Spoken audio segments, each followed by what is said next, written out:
எல்லோரும் எப்படி இருக்கீங்க? தக்காளி சோறு பார்ப்போம். இன்றைக்கி எண்ணெய் ஊற்றிருக்கேன், நெய் ஊற்றிருக்கேன்,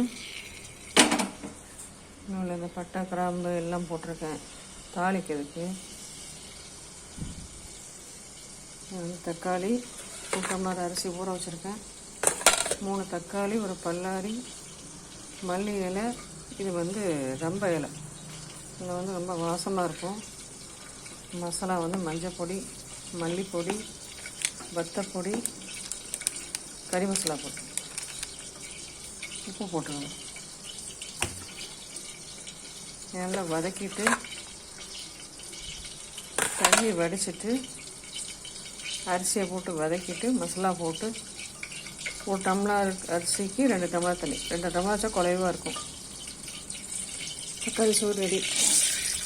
பட்டை கிராம்பு இதாகிட்டு வச்சு காலையில் டிஃபனு இட்லி வச்சாச்சு.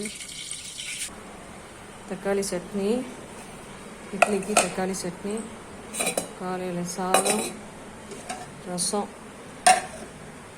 கொஞ்சமாக ரசம், முட்டை பொரிச்சாச்சு காலையில்.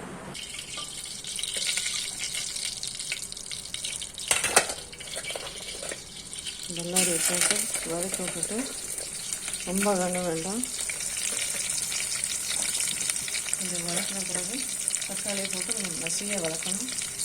தக்காளி போட்டு மூடி வச்சுருங்க, தட்டை போட்டு நல்லா வதங்கி மசாலா போட வேண்டியது.